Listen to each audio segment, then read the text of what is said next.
First Things, episode number 60. I seem to be lost. And so you're working around the clock so you don't take time for yourself to feel like an actual human being. I used to feel like no matter how hard I worked, I was just spinning my wheels. Try to be perfect, we try to have everything in place at one point in time, and you can't. Hey everyone, this is Brandon Vaughn with another episode of First Things, the podcast dedicated to practical productivity, the psychology of practical productivity based on modern research. My goal to help you apply productive solutions to your life to help you live with less stress, greater passion, and amazing results. So good to be back with you today as we are studying something today that I've wanted to talk about for a long time and just have not for some odd reason. We are continuing our study on essentialism.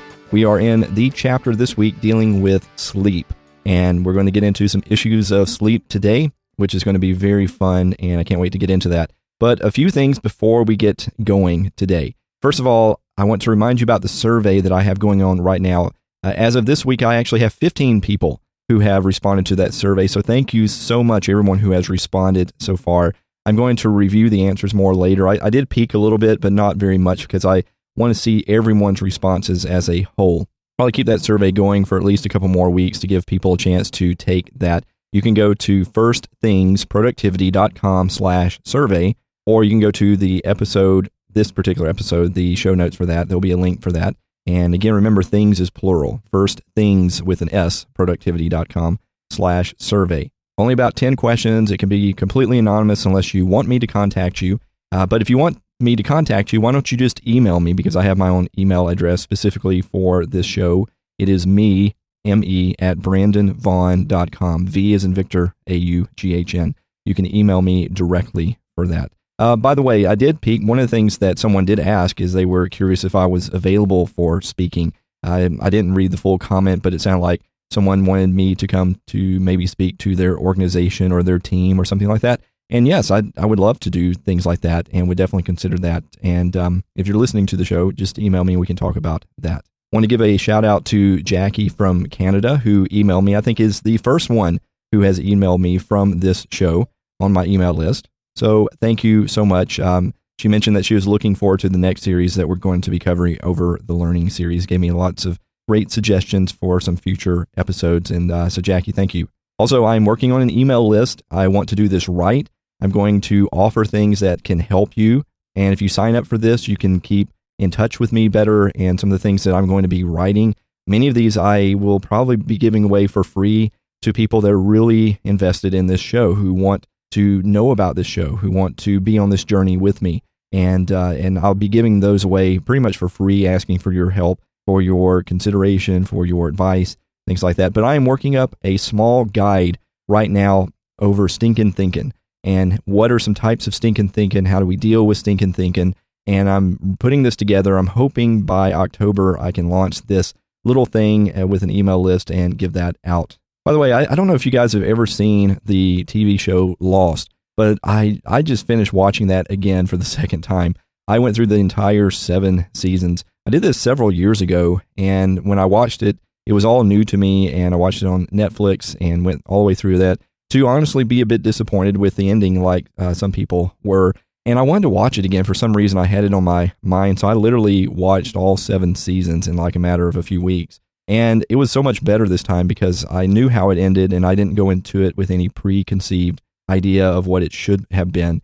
But what struck me so much is how the whole show was about the fact that life is a journey, and there's always hope for people, and that we need each other in this life. We need to be a part of each other's journey, and in so doing, we actually fulfill our highest potential. And there's also the theme, I think, especially in the last season and all throughout, of letting go of things, which is kind of a lot of fear, failure, some in our whole stinking thinking.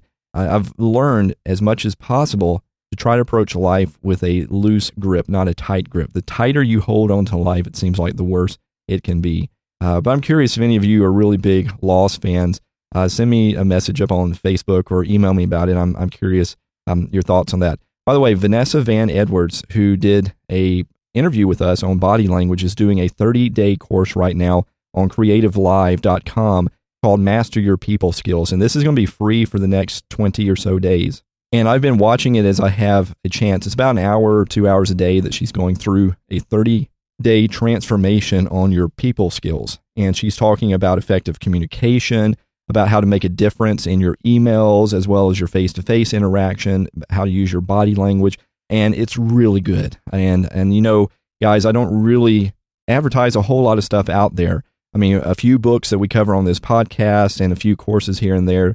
And I'm telling you, you should go check this out because at least right now, if you're listening to me in 2014, September, and maybe a little bit of October, you can catch it for free. Just go on there and you'll find that great course. So before we start talking about sleep, because maybe I'm putting you to sleep right now by talking about so many extra things at the beginning, I wanted to give you my essentials report card. Dun, dun, dun, dun. Okay, so how am I doing on my essentials thing? Well, it's a mixture of good and bad news. So first of all, I'm really rocking it out on the writing thing. I've basically spent 2.5 weeks just writing things and spending 30 minutes every day writing in preparation to write books and have several book ideas that I want to do. And I would give myself an A for that. I've been doing great on that. What about my music? Well, to be honest with you, my music's around a D, maybe an F. I'm not doing really good with that. I can see that my writing is doing better because I'm doing it in the morning. I am usually alone. I can find 30 minutes before things really start getting hectic. With my music, I do it more at night, and there's more distractions. Sometimes I'm bombarded with things I have to do before I go to sleep. There's just been so many things, and also, you know, music sometimes is a little bit lengthier for me of a process because if I write a song, it's one thing. I could sit down and write a song maybe in 5 or 10 minutes. That, you know, sometimes longer. But if I'm recording, then it takes me a lot longer. I can't usually just record for a couple of minutes and be done with it. It usually is 30 minutes at least, if not a couple of hours, that I can get lost in it. So I'm still trying to think through, what do I want to do about this? I needed to get better about my essentials on this. Do I move it to the morning? Should I get up earlier? Do I just need to be more diligent about carving out time and keeping with it? So I'm not doing too hot on that right now. When it comes to sleep, I was doing pretty good with this up until a few days ago. I would have probably given myself a B or an A, and right now I'm giving myself a B or C. We'll talk about sleep in just a minute. And with my eating and exercise, I'm kind of in a B, C range. So I'm struggling with a few things, to be honest with you. Some things I've really implemented to my surprise, because honestly, if you'd asked me before we began this and I started doing these changes in my life, I would have said that music would have been the easiest thing for me to ramp up and writing would be the hardest. And it's actually turned out to be the exact opposite of that. But anyway, that's kind of my honest report card.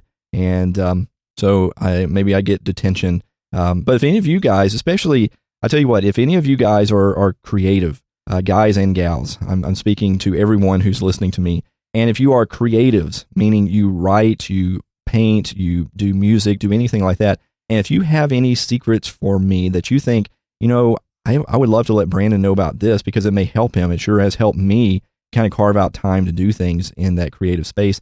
Send me an email. Let me know.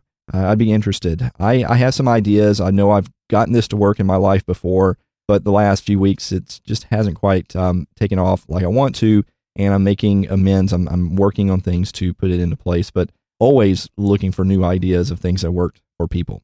Okay, so we're getting into sleep issues this week. And I wanted to start out with a small clip by Russell Foster, who gave a talk about why do we sleep. Now, Russell is a neuroscientist. He basically studies sleep cycles of the brain.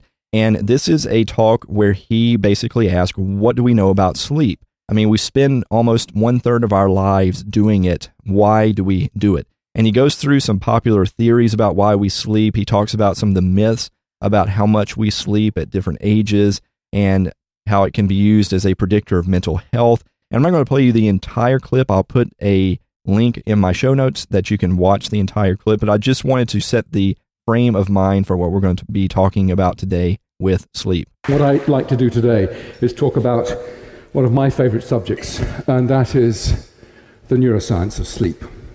Now, there is a sound. It worked. a sound that is desperately familiar to most of us, and of course it's the sound of the alarm clock. And what that truly ghastly, awful sound does is stop the single most important behavioral experience that we have, and that's sleep.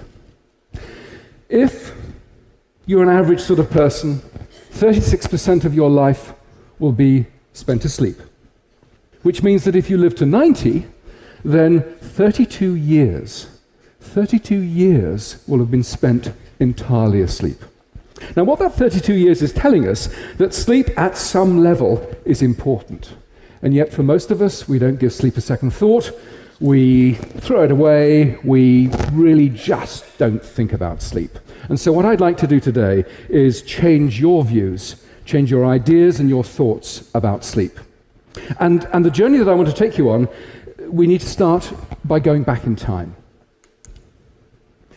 Enjoy the honey-heavy dew of slumber. Any ideas who said that? Shakespeare's Julius Caesar. Yes, let me give you a few more quotes. O sleep, O gentle sleep, nature's soft nurse, how have I frighted thee? Shakespeare again from, I won't say it, the Scottish play. From the same time, sleep is the golden chain that ties health and our bodies together. Extremely prophetic, by Thomas Dekker, another Elizabethan dramatist. But if we jump forward 400 years, the tone about sleep changes somewhat. This is from Thomas Edison from the beginning of the 20th century. Sleep is a criminal waste of time and a heritage from our cave days. Bang! And if we also jump into the 1980s, some of you may remember that Margaret Thatcher was reported to have said, sleep is for wimps. And of course, the infamous, what was his name? The infamous Gordon Gekko from Wall Street said, money never sleeps. What do we do in the 20th century about sleep? Well, of course, we used Thomas Edison's light bulb to invade the night, and we occupied the dark. And in the process of this occupation, we've treated sleep as an illness, almost. We've treated it as an enemy. At most now, I suppose, we tolerate the need for sleep, and at worst, perhaps many of us think of sleep as an illness that needs some sort of a cure. And our ignorance about sleep is really quite profound. Why is it? Why do we abandon sleep in our thoughts? Well, it's because you don't do anything much while you're asleep, it seems. You don't eat, you don't drink, and you don't have sex. Well, most of us anyway. And so therefore it's a complete waste of time, right? Wrong. Actually, sleep is an incredibly important part of our biology, and neuroscientists are beginning to explain why it's so very important. So let's move to the brain. Now, here we have a brain. This is donated by a social scientist, and they said they didn't know what it was or indeed how to use it. So,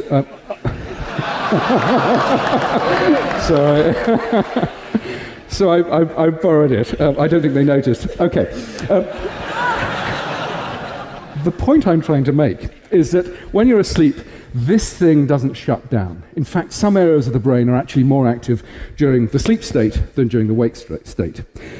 The other thing that's really important about sleep is that it doesn't arise from a single structure within the brain, but is to some extent a network property. And if we flip the brain on its back, I love this little bit of spinal cord here, this bit here is the hypothalamus. And right under there is a whole raft of interesting structures, not least the biological clock. The biological clock tells us when it's good to be up, when it's good to be asleep. And what that structure does is interact with a whole raft of other areas within the hypothalamus, the lateral hypothalamus, the ventrolateral preoptic nuclei. All of those combine, and they send projections down to the brainstem here. The brainstem then projects forward and bathes the cortex, this wonderfully wrinkly bit over here, with neurotransmitters that keep us awake and essentially provide us with our consciousness. So sleep arises from a whole raft of different interactions within the brain, and essentially sleep is turned on and off as a result of a range of interactions in here. Okay, so where have we got to? We've said that sleep is complicated, and it takes 32 years of our life. But what I haven't explained is what sleep is about. So why do we sleep? And it won't surprise any of you that, of course, as scientists, we don't have a consensus. There are dozens of different ideas about why we sleep. And I'm going to outline 3 of those. The first is sort of the restoration idea, and it's somewhat intuitive. Essentially, all the stuff we've burnt up during the day, we restore, we replace, we rebuild during the night. And indeed, as an explanation, it goes back to Aristotle. So that's what, 2,300 years ago. It's gone in and out of fashion. It's fashionable at the moment because what's been shown is that within the brain, a whole raft of genes have been shown to be turned on only during sleep. And those genes are associated with restoration and metabolic pathways. So there's good evidence for the whole restoration hypothesis. What about energy conservation? Again, perhaps intuitive. You essentially sleep to save calories. Now, when you do the sums, though, it doesn't really pan out. If you compare an individual who has slept at night or stayed awake and hasn't moved very much, the energy saving of sleeping is about 110 calories a night. Now, that's the equivalent of a hot dog bun.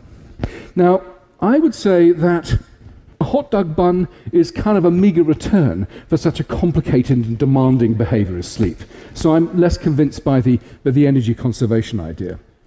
But the third idea I'm quite attracted to, which is brain processing and memory consolidation. What we know is that if after you've tried to learn a task and you sleep-deprive individuals, the ability to learn that task is smashed. It's really hugely attenuated. So sleep and memory consolidation is also very important. However, it's not just the laying down of memory and recalling it.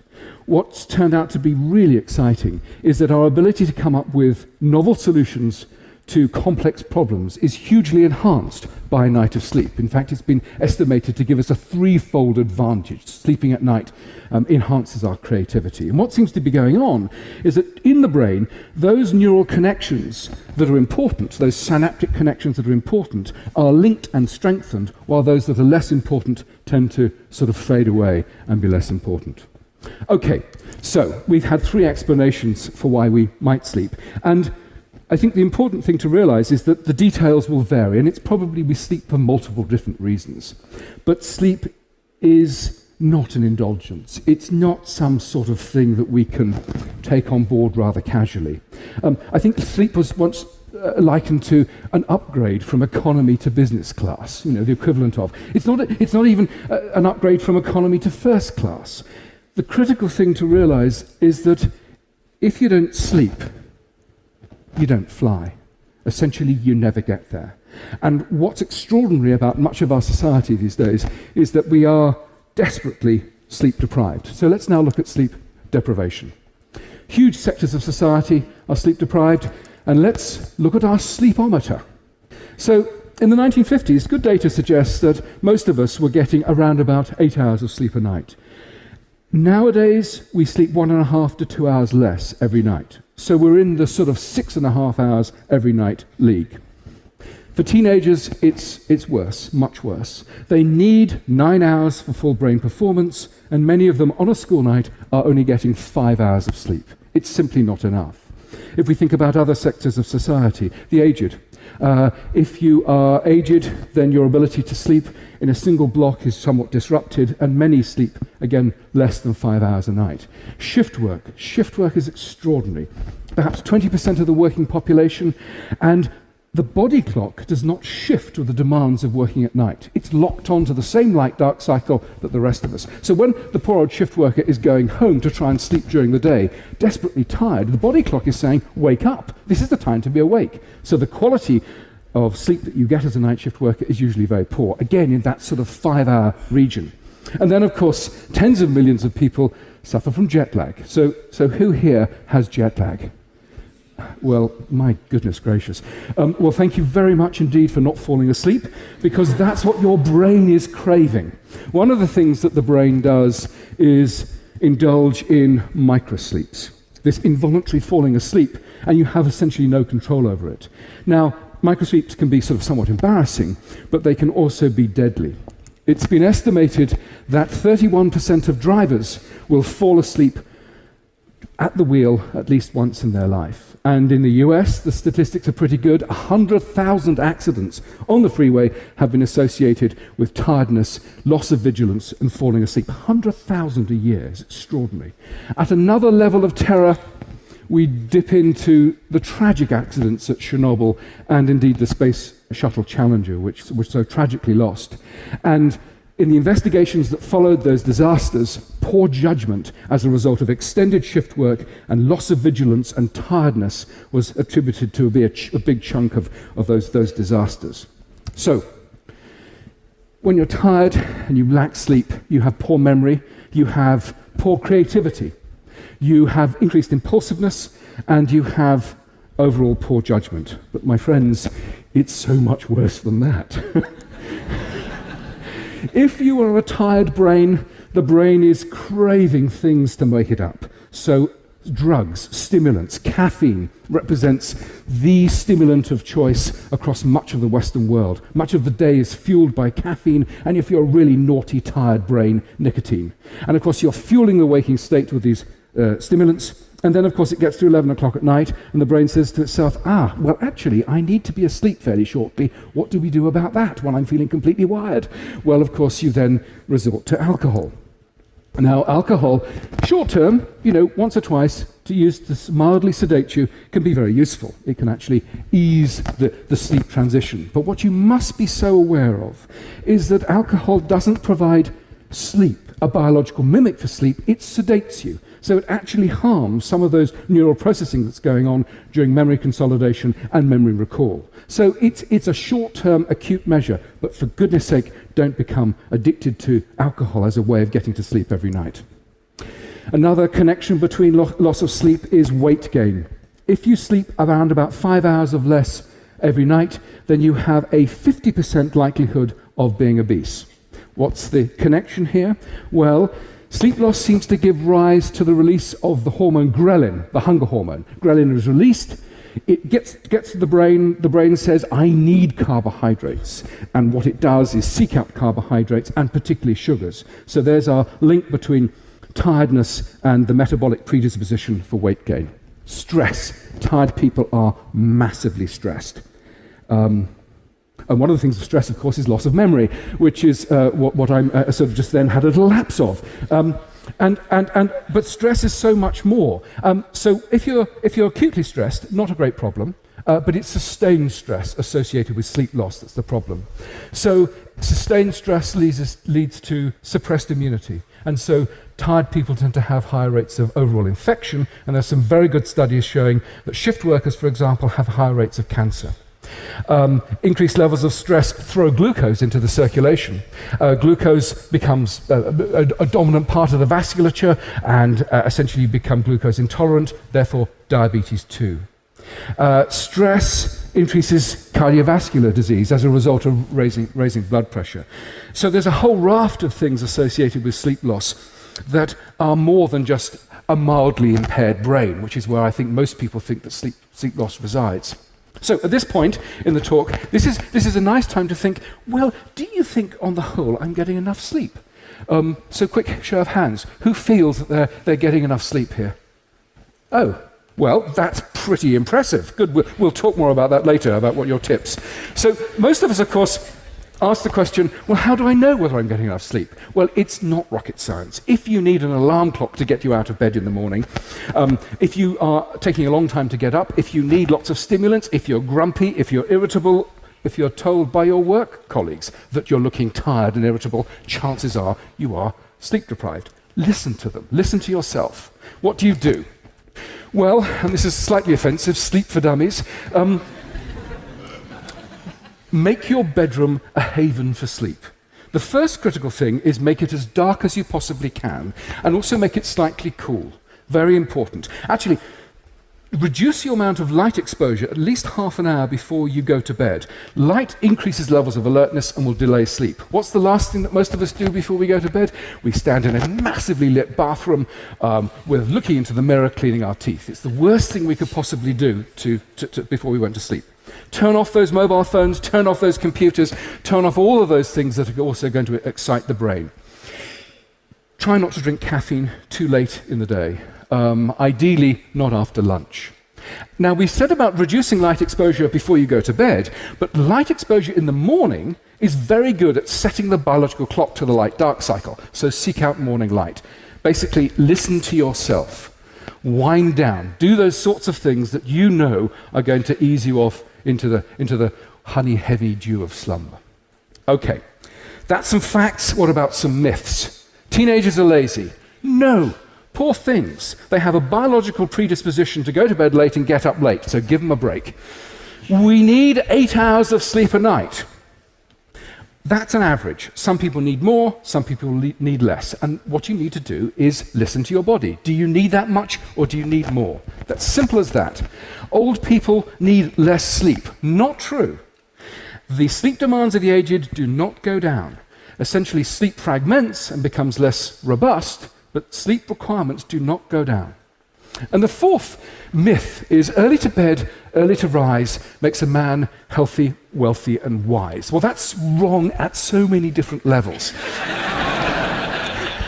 There is no evidence that getting up early and going to bed early gives you more wealth at all. There's no difference in socioeconomic status.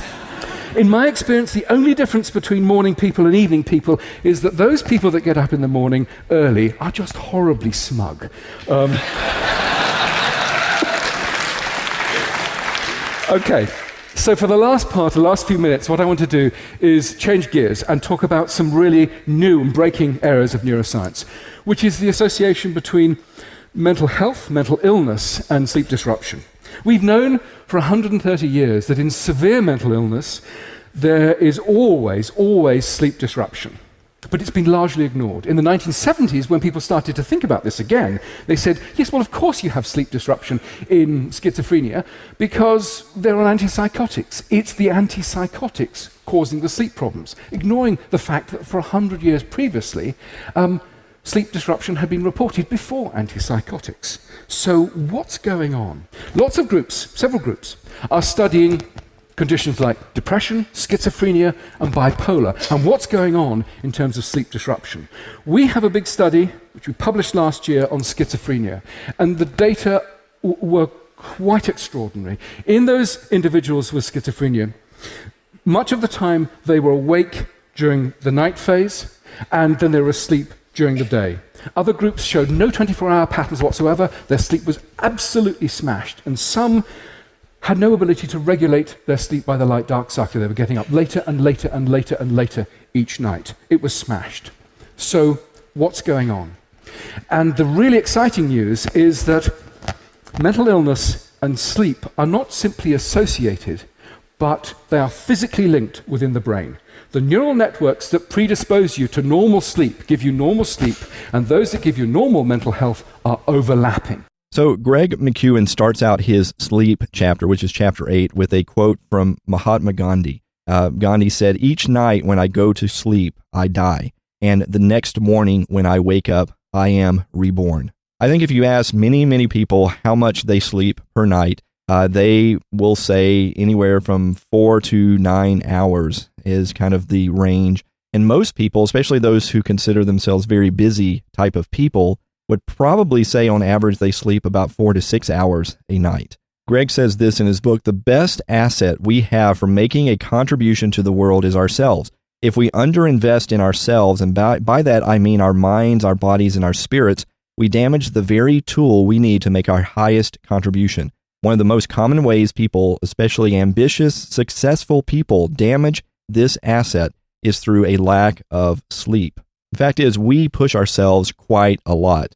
And many times we think that sleep is this extra or it's this nuisance factor in our lives. And I'll be honest with you, I've always struggled with sleep a lot. I've been fascinated by sleep, but I have struggled with it because I consider it to be such a waste so many times. It's like I have all this stuff I want to do, and now I'm going to have to give up like 6 hours, 8 hours of my time that I could have been doing other things. And also I got into some really bad habits in high school. That I remember in high school, I would have so much work to do, so much homework to do every single night and having to study for things. There's so many nights I would be up until sometimes 1 or 2 o'clock in the morning to get it all done, to only have to wake up at 6 or 7 in the morning to hit school. And I did this for years and even carried it somewhat into college as well. So what did I do? Well, mostly what I did was I just didn't sleep. This has been my pattern in life, is to fight it. And I have so much to do. I don't have time to sleep. I'm just going to just not sleep. And then I'll go for several days where I'm going on very little sleep, 4 or 5 hours of sleep. And then I will just collapse. I will either get sick or I will just become so exhausted that I end up sleeping like 9 or 10 hours on the weekends, just one day on the weekend. And you should probably know this. I don't think I'm telling you anything you don't know, but just in case, the scientific research says you cannot catch up on sleep like that. I used to think I could. I thought, well, I could just spend the next 5 days getting 4 hours of sleep, and then I'll sleep for 9 or 10 hours on Saturday. Well, it doesn't work like that. It takes your body several days to catch up on any lack of sleep. So if you spent several days only sleeping 4 hours, it may take you several days before your body readjusts and fine-tunes to the way it should be operating with good sleep. Now, I've also tried several other things, like experimenting with innovative ways to sleep. And I know my good friend Timothy Moser does this. I'm not even sure if Timothy listens to all these episodes anymore, but I remember when we interviewed him on this podcast a long time ago, and he's rocking it out right now with his Master of Memory podcast and courses and stuff. So really proud of him. But I know he was experimenting with the same things. I'm kind of curious if he still is, where you would maybe sleep for an hour and then you would wake up and go do stuff. And then you would take a nap for 30 minutes and then you would wake up and go do stuff. And you would basically break up your sleep patterns in different ways. And I've tried that before and it doesn't work. I think the majority of people, that doesn't work for them because their body just can't function like that. Our body needs, I'm sorry to say this, especially for me, because I wish I had better news for you. If you're a person that doesn't like sleep or find sleep to be intrusive to your schedule, you may really like sleep, but you may not like to have to sleep because there's other things you would love to do instead. But your body needs an extended period of rest. And so just sleeping for 3 hours and then getting up and going and then taking several naps through the day to compensate is just not the best thing for most of our bodies. And our bodies really don't respond to this. They may cooperate with us for a few days, but then we're going to crash and burn very seriously if we try to do stuff like that. One of the things that Greg mentions in his book that I thought was interesting was Bill Clinton was once quoted as saying that every major mistake he made in his life had happened as a result of sleep deprivation, which was really interesting. And if you're not a Bill Clinton fan, then you might think, well, he basically never slept because that's all he did was make mistakes. And I'm not going to get into political arguments of whether Bill Clinton is a good or bad type of president and leader. But it's still interesting, that he was a very powerful man and very much felt like every mistake that he made in his life was as a result of sleep deprivation. So Gray goes on to say that the way of the non-essentialist is to see sleep as yet another burden on one's already overextended, overcommitted, busy, but not always productive life. Essentialists instead see sleep as necessary for operating at high levels of contribution more of the time. This is why they systematically and deliberately build sleep into their schedule so they can do more, achieve more, and explore more. By protecting their asset, they are able to go about their daily lives with a reserve of energy, creativity, and problem-solving ability to call upon when needed, unlike non-essentialists who can never know when and where they'll be hijacked by their own fatigue. Essentialists choose to do one fewer thing right now in order to do more tomorrow. Yes, it is a trade-off. But cumulatively, this small trade-off can yield big results. So the non-essentialist thinks that 1 hour less of sleep equals 1 more hour productivity. But the essentialist knows that 1 more hour of sleep equals several more hours of much more higher productivity. A non-essentialist thinks that sleep is for failures.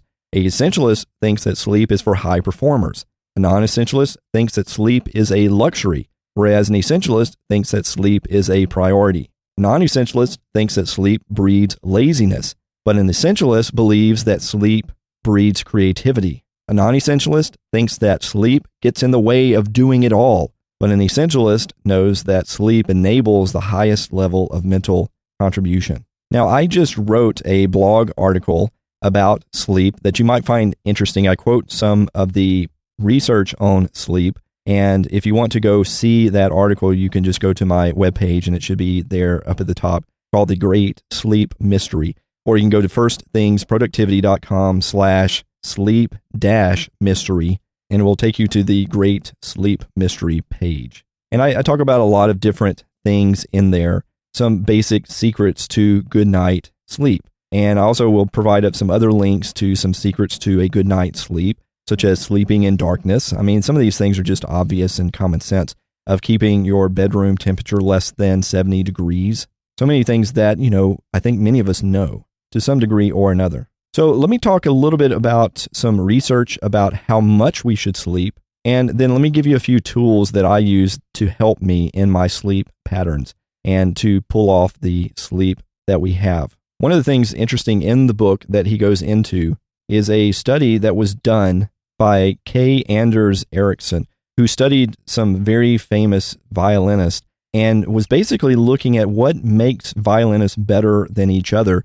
And it wasn't a sleep study, but what they found was that the better violinist actually slept more than the less skilled violinist. And that was a very surprising result because they were looking at things like practice schedules, what did they practice, how long had they been playing, what was their home environment like, and sleep was just this kind of incidental thing that they looked at, but found that many of the best violinists averaged up to 8.6 hours of sleep compared to the less skilled violinists who were only getting like 6 or 7 hours of sleep. And that was a very interesting result. But how much sleep do you actually need? For many, many years, you've heard that we should get 8 hours of sleep, and that maybe even up to 9 hours of sleep is the most beneficial. Now, everything I'm telling you here, I'm not a medical doctor, so don't take anything I'm giving you as medical advice. You should seek medical advice if you're having sleep problems. And also, we need to keep in mind that anytime it says that the average amount of sleep is 8 hours or something like that, an average is an average. That means there are people that sleep more and there are people that sleep less. And one size doesn't fit all for this. And there are some people in this world that don't need a lot of sleep for some crazy reason, and they are an anomaly, an outlier, and they function better if they only get 5 hours of sleep or something like that. I don't get it, and I don't think it's what the majority of us are like. Most of the modern research now is suggesting that 8 hours of sleep per night is not what the majority of us should be shooting for. Many studies after studies, seem to suggest that somewhere in the 7-hour range is more optimal in terms of our concentration the next day, also in terms of our life expectancy. So there was a researcher at the University of California, San Diego. His name was Daniel Kripke, and what Daniel did was track over a 6-year period 1.1 million people that were participating in a large cancer study. And what he noticed was, and again, remember this was a cancer study, but the people that slept 6.5 to 7.4 hours had a lower mortality rate than those who with shorter or longer sleep. And they controlled for a lot of different conditions in people. There was another study published in a journal called Sleep Medicine back in 2011, where they found that the optimal amount of sleep was a lot less than 8 hours. They recorded sleep activity of about 450 elderly women. And what they found after 10 years of researching this was those who slept fewer than 5 hours or more than 6.5 hours had a higher mortality rate. Now, I've done a whole study on how we have to be careful in statistics about making causal claims when you're not really doing experiments. And all these studies are basically doing that. They're saying, well, longer sleep means you will live less. And that's not necessarily the case. This isn't what these researchers have really shown, but many people are making these conclusions. However, I do find it interesting that it seems to suggest that the traditional 8 hours or more sleep should probably be modified somewhat.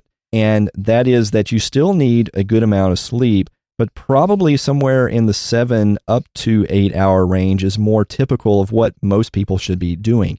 It should be probably rare that someone sleeps more than 8 hours and rare that someone sleeps less than 7 hours if they want to function optimally in their life. There was a study done in the journal Frontiers in Human Neuroscience recently that looked at self-reported sleeping habits about 160,000 users. And again, self-reported, so we got to be a little careful here. And they took all these tests, arithmetic tests and different things like that. They found that the cognitive performance increased as people got more sleep, which is really good. But it reached a peak at about 7 hours before it started to decline.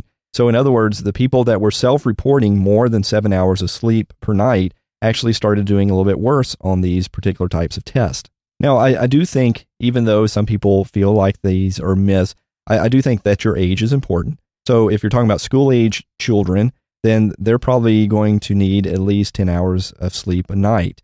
Teenagers may need 9 to 10 hours of sleep. But as you enter into your adulthood, I think 7 to 8 is the magic spot for many of us. And you've got to basically just experiment with this. There was a study done in the Journal of Clinical Sleep Medicine that studied just 5 healthy individuals. And what they did with these people is they put them in Stone Age-like conditions in Germany for about 2 months. They had no electricity, they had no clocks, nothing like that. And what they found was that when they left them to their own accord, participants fell asleep about 2 hours earlier, got on an average 1.5 hours more sleep than was estimated before when they had electricity and clocks. But guess what? Their average amount of sleep per night. This is without electricity, without clocks waking them up. They could just wake up whenever they wanted to, and they didn't have any pressures. The average amount of sleep per night was 7.2 hours. So I think that this is something that we need to keep in mind. This is what we need to actually strive for as we are sleeping. 7 up to 8 hours of sleep. Now, the best way to do this and to figure out how much sleep you need is to experiment on yourself. And ideally, it would be to do an experiment of at least 3 days up to a week. So ideally, it would be good to do this if you were on a vacation. Basically, don't use an alarm clock. Go to sleep when you are tired. Try to avoid too much caffeine or alcohol. Stay off your electronic devices and your phones a couple hours before you go to bed. And during these 3 days up to a week, write down and track your sleep with a diary or some type of device that actually records your actual sleep time. And when you feel refreshed and awake during the day, record that as well and see what it is that you sleep and what makes you feel good when you're under no pressure to wake up. How long do you typically sleep? Now, if you're really sleep deprived, you may need to take 2 or 3 days just to sleep as long as you want and then begin this experiment. Now, I am a gadget guru. I just love, maybe I'm not a guru, but I love gadgets. I'm a gadget addict, I guess I should say. And I've always been fascinated by sleep devices that you can use. And I've had all sorts of things from big bands that you wear on your wrist that would try to track your sleep, all the way to something that used to give me headaches and used to worry me if it was like shooting me full of electromagnetic waves to diagnose me that you wore on your head. This band I used to wear on my head that would track my sleep and record it. And there's so many of these things out there. And what they're doing, if you've never seen this before, I'll try to put up a diagram on my website. But we all go through sleep cycles, and all of these cycles aren't the same thing. There is a transition to sleep stage where we are starting to relax. And then there is a light sleep stage. And our eye movement is going to stop, our heart rate slows, our body temperature starts to decrease. There is a deep sleep stage where you're really hard to wake up during that period of time. And you know what this feels like if you are ever woken up during a deep sleep stage. You feel very groggy, very disoriented for several minutes. And if you wake up during that, if your alarm clock wakes you up during a deep sleep stage, it's really hard to get up. And you're likely to hit the snooze button and still feel pretty groggy. Then there's REM sleep, which stands for rapid eye movement. And this is normally where we dream a lot. Usually occurs about 70 to 80 minutes after we fall asleep. And what we do when we go to sleep is we basically go back and forth between these light and deep stages of sleep and REM sleep. And REM sleep has been known to really help us quite a bit in terms of just recuperating and our body functioning properly. But what a lot of sleep experts recommend is that you try to wake up during your lighter sleep periods. So when you're in a light sleep pattern, if you wake up then, you are much more likely to wake up feeling refreshed. Now, one of the best devices I have found, and this isn't a plug, I don't get any money off of this by any means, because I've tried so many things out there, and many of them worked, but some of them have gone out of business now. You can get apps on your phone, you can put your phone on your bed, but I'm always afraid I'm going to hit my phone and crack it during the night. What I found is a device called the Jawbone, and Jawbone is really meant for tracking how many steps you take during the day. But one of the things that it does, and I think maybe it's the more advanced version of this, one thing it does is track your sleep. So when you go to sleep at night, you can put it into sleep mode, and what it will do is it will track your movement in your arms and to try to figure out when you're in lighter and deeper stages of sleep. And let me tell you, this works. And it works for a lot of people, and it might work for you if you want to try it. Basically what happens is, let's say I want to set my alarm to go off at 7 o'clock in the morning. Well, by that time, if I'm getting about 7 to 8 hours of sleep, I am going to be going through these stages of sleep at a faster rate. So I'm not probably going to be in a deep sleep cycle for more than 20 minutes at a time. So what this device does, and you can set this window to be other intervals, is I give it a 20-minute window. And starting at, if I set my alarm at 7, starting at 6:40, it will start tracking my movements. And it will try to determine if I enter into a light stage of sleep. And at any time between 6:40 and 7 o'clock, if it determines I am in a light stage of sleep, it will wake me up. So maybe it will wake me up at 6:50. And the way it does this, because there's just a really thin little band that you wear around your arm, quite honestly, I wear this all day and I don't even notice that I'm wearing it. It's not like some big bulky watch, which I have worn before. There's something called a sleep tracker, which really worked great, but it felt so weird wearing it at night and sometimes made my hand fall asleep because it's so bulky. This one doesn't even feel like I'm wearing things. I forget I'm even wearing it most of the time, but it actually vibrates my arm. It's like somebody grabs my wrist and shakes it gently. So it won't wake up other people that you're around. It's just waking you up during that period of time. Now, the only time this doesn't work for me is if I haven't gotten at least 7 to 8 hours of sleep. Because if I haven't gotten that much sleep, and if I'm in earlier stages, I've only gotten 5 hours of sleep, let's say, there is a possibility I might be in a deep sleep for longer than 20 minutes. So in that case, it would just wake me up at 7 o'clock, and I would get up feeling very groggy and tired because I didn't get enough sleep before that. But this is a great device, one, because it will measure how long you sleep, so you can do that tracking and figure out your best sleep patterns, but it can also help wake you up during lighter stages of sleep. And if you do this enough, you can draw out your own graph of your stages of sleep, what you typically do in terms of light and deep and REM sleep cycles. And you can figure out how long you probably need to sleep. There's an article many, many years ago I read when I was a teenager, and I've looked for it for years now, and I can't find it anywhere. I think it was in Reader's Digest or some health magazine, but it was somebody's formula for basically figuring out how long you needed to sleep. And I don't remember if you used your age or something like that, but I remember calculating that my optimal amount of sleep was 7 hours and 45 minutes. And because it was light stages of sleep, then there was also somewhere in the 5-hour range and somewhere in the 7 and something in the 8 or 9 or something like that. But 7 hours and 45 minutes was what I calculated. And to this day, it still feels like that's right for me. If I sleep 8 hours, I'm back in a deep sleep cycle and I don't feel good. I feel groggy. I need at least 7 hours of sleep. If I get at least 7 hours of sleep, I'm doing really good. And somewhere around 7.5 hours is kind of my sweet spot. That's kind of where, if I can get at least that uninterrupted, somebody doesn't wake me up or dog doesn't bark or something like that, then it's going to be the best for me.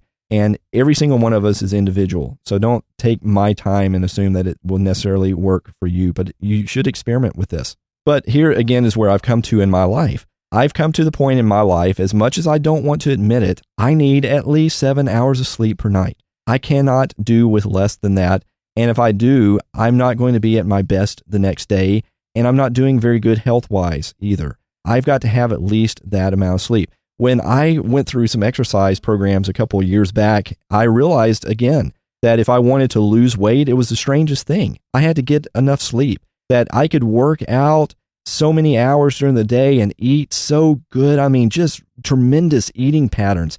And if I only got 5 hours of sleep, I would quit losing weight. But the minute I started getting at least 7 hours of sleep, I would start losing weight again when I was doing all that stuff. I needed the sleep in order for my body to purge myself of toxins and recuperate and build muscles and do all that kind of stuff. I've come to the shocking realization after 40 years of life on this planet that I got to have sleep, and I quit fighting it. And I'm just now embracing it and just living in that realm and saying, okay, I've got to do this. I've got to make it a priority.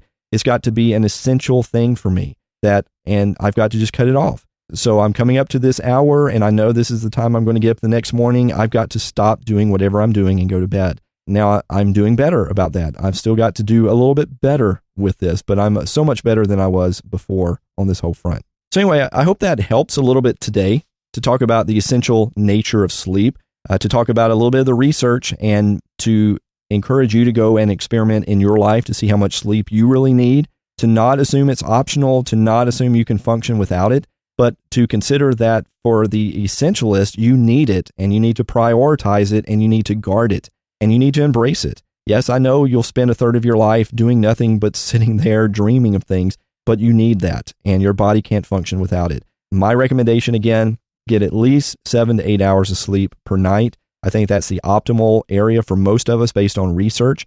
You need to experiment to see how much you need in that period of time. And I would encourage you to get some device like this Jawbone or something like it to help you track your sleep during the night and help to wake you up during optimal periods of lighter sleep patterns. Now, one more thing before we end today, because I know someone will maybe think about this, is what about naps? Well, a lot of the research I've seen about naps suggests that you should do it and you should take naps. Now, for some reason for me, I'm kind of an outlier for this. I don't do really good when I take naps for the most part.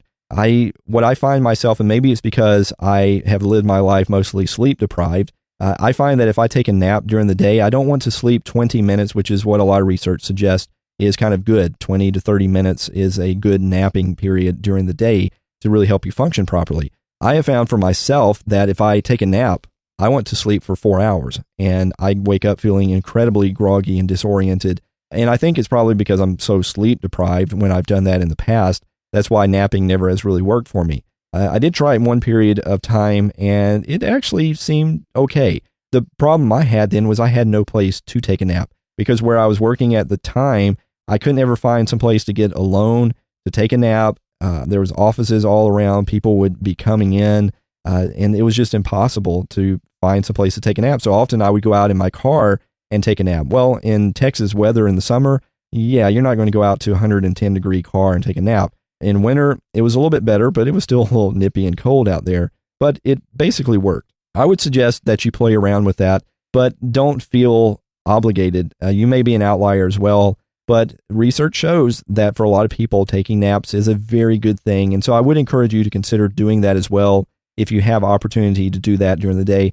But again, only for maybe about 20, 30 minutes. But my primary suggestion to you is to look at that 7 to 8 hours of sleep per night. Look at some devices that can help you track your sleep and wake you up in lighter sleep patterns, and experiment with your life to see what is your optimal period of time in there. Again, go look up my blog article where I talk about some of the aspects of the sleep mystery, which again is at firstthingsproductivity.com/sleep-mystery. And it'll take you to that article where I quote some research about that. So I hope this has meant something to you today. Let me hear from you. Send me an email at me@brandonvaughn.com. Let me know if anything really resonated with you today. Let me know if you have some secrets and insights into sleep that you would love to let me know about. Maybe I'll let other people know about in a future show. Remember the survey that's going on right now, firstthingsproductivity.com/survey. Quick 10-question survey, completely anonymous. 5 to 10 minutes of your time would greatly benefit me. Would love to hear from you guys. And between now and next time, get some sleep. Make it a priority in your life. Quit kicking against it if you've been doing that your whole life, like me. Learn to embrace it. It's a reality. You're going to feel better if you get sleep. You're going to be more productive if you sleep. You're going to tap into more creativity and potential if you will quit fighting against sleep and get at least 7 hours of sleep per night. Let me know how it goes. As always, until next time, embrace today with passion and intention, and don't die with your music still inside you. I'll see you guys next week. Get some sleep. Bye.